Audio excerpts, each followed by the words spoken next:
네, 안녕하십니까. 더불어민주당 국민소통위원회 3월 24일 월요일 민주파출소 주말 현황 및 대응 관련 브리핑하겠습니다. 함께하신 허위조작정보감시단 김동아 의원님 함께하고 있습니다. 주말간 민주파출소 현황입니다. 3월 21일 금요일부터 3월 23일 월요일까지 1,638명이 방문했고 590건의 제보가 접수됐습니다. 매체별로 유튜브가 23.56%이지 네이버가 22.37%, SNS에서 11.19%, 틱톡 5.59%, 커뮤니티 4.24% 순으로 제보가 되었습니다. 주말간 있었던 주요 제보 내용을 말씀드리겠습니다. 첫째, 지난주 헌법재판소 앞 기자회견에서 발생한 백혜련 의원에 대한 계란투척 테러 사건과 관련해 민주당의 자작극이라는 허위사실이 집중적으로 유포되고 있다는 제보가 있었습니다. 폭력은 어떤 이유로도 정당화될 수 없는 명백한 범죄입니다. 허위조작 감시단은 이 같은 허위사실 유포에 대해 강력한 법적 대응을 할 것입니다. 더불어민주당과 허위조작 감시단은 허위 정보를 퍼뜨린 자에 대해서 끝까지 책임을 묻겠습니다. 그 어떤 경우에도 선처가 없다는 점을 말씀드립니다. 둘째, 최근 전국에 걸쳐 발생한 대형 산불을 민주당 또는 중국 간첩 소행으로 몰아가는 어처구니 없는 허위 주장이 유포되고 있습니다.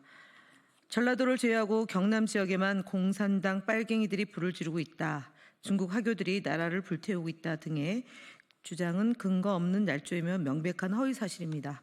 셋째, 경찰과 중국을 연관짓는 왜곡된 정보도 지속적으로 퍼지고 있습니다. 지난 3월 21일 한 네이버 블로그에는 헌법재판소 앞에 있던 경찰이 사실은 공안이었다는 식의 주장이 게시되었습니다. 글 작성자는 해당 경찰관에게 신분 확인을 요청한 뒤 확인해 보니 해당 경찰관은 사무실에 있었다. 따라서 헌법재판소 앞에 경찰관은 공안이다라는 허위 주장을 유포했습니다. 이러한 허위 사실은 공권력을 심각하게 훼손하고 국민의 신뢰를 무너뜨리는 중대한 사안으로 반드시 엄중하게 처벌되어야 합니다. 한편 지난주 문형배 헌법재판관을 죽이고 분신하겠다는 살인 예고글을 게시한 극우 유튜버가 용산경찰서의 업무방해 혐의로 체포되었습니다. 그러나 검찰이 혐의와 관련된 핵심 영상 자료가 확보되지 않았다는 이유로 압수수색 영장만 청구했을 뿐 경찰이 신청한 구속영장을 반려했습니다.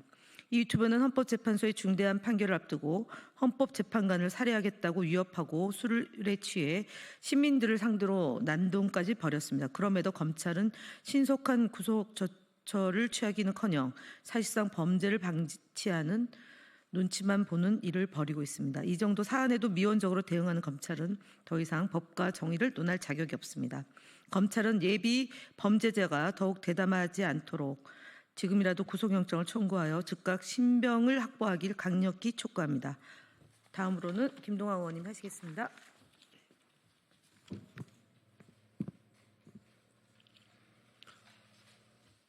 네, 주요 대응 현황 보고드리겠습니다.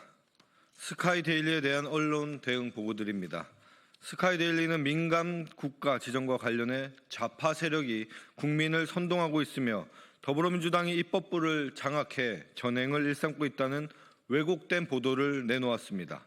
그러나 이는 전혀 사실이 아닙니다. 국민께서 선출하신 다수당의 정당한 의정 활동을 입법부 장악이라 표현하는 것은 민의를 심각하게 왜곡하고 모독하는 행위입니다. 국민께서 더불어민주당에 힘을 실어준 이유는 검찰 권력의 정치와 그리고 윤석열과 행정부의 무능을 견제하라는 뜻이었습니다. 더불어민주당 국민소통위원회는 이 같은 스카이데일리의 편향된 보도에 대해 언론중재위원회에 정식 제소하였습니다. 다음으로 패널 구성의 불균형 관련 방송 대응 보고입니다. 일부 시사대담 프로그램에서 더불어민주당의 입장을 대변할 수 있는 패널이 배정되지 않아 의견 균형이 심각하게 결여된 사례가 다수 확인되었습니다. 이에 따라 연합TV 뉴스포커스, SBS 김태현의 정치쇼 등의 프로그램에 대해 항의하는 동시에 방송통신심의위원회에 민원을 접수하였습니다. 마지막으로 유튜브 대응 보고드립니다. 유튜브 내 커뮤니티 가이드를 위반하여 허위 조작 정보를 유포하고 있는 채널들에 대해 지속적으로 신고 조치를 취하고 있습니다. 신의 한수, 공병호 TV, 이봉규 TV 등은 부정선거 및 탄핵 관련 허위 사실을 반복적으로 그리고 악의적으로 방송하고 있으며 이에 대해 유튜브 측에 공식적으로 신고 조치를 완료하였습니다. 다음으로 국민의힘 거짓말 시리즈 68번째입니다. 권영세 국민의힘 비상대책위원장은 3월 20일 자당 비대위 회의에서 이재명 대표의 발언에 대해 이미 이재명 대표 주변 인물들의 연쇄 사망이 있었던 터라 농담으로 넘겨 들을 수 없는 섬뜩한 발언이라고 주장했습니다. 이는 정치검찰의 수사 압박으로 인해 사망 사례를 이재명 대표 악마화에 이용한 매우 악의적인 허위 주장입니다. 강압 수사의 피해자를 정치적으로 활용한 명백한 고인 모독이며 인간적 금도를 벗어난 실언입니다.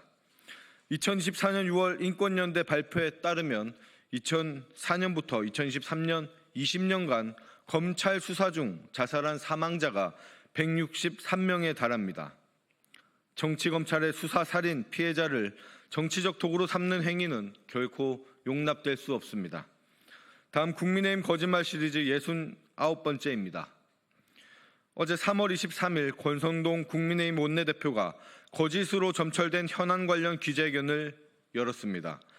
권성동 원내대표는 정당 차원의 장외 집회와 정략적인 정치행위 일체를 중단하고 국가적 재난에 대응하자고 주장했습니다. 속아 웃을 발언입니다. 현실은 다릅니다. 윤상현, 이철규, 유상범, 한기호 등 다수의 국힘 의원들이 세이브 코리아 등 극우 세력 집회에 적극 참여하고 있습니다.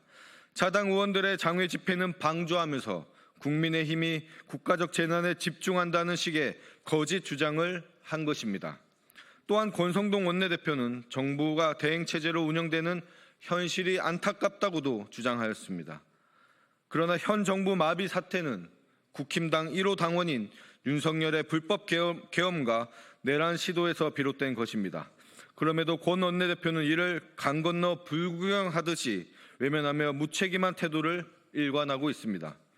나아가 권 대표는 민주당 천막 당사에 대해서도 대통령 파면 압박용이며 입법부가 사법부를 협박하는 것이라는 주장도 하였습니다. 그러나 헌법 파괴성 사법부 협박은 국힘이 하고 있습니다. 심지어 해당 기자회견에서도 사법부에 대한 노골적인 압박을 드러냈습니다. 이재명 유죄 확실, 헌재가 권한대행 의결 정족수 판단 문제를 회피한다면 거대 야당의 무제한 탄핵 면허를 부여하는 것 등의 주장이 전형적인 유체이탈식 거짓말입니다. 권성동 원내대표와 국민의힘은 더 이상 거짓으로 국민을 호도하는 행위를 즉각 중단해 주시기 바랍니다. 이상입니다.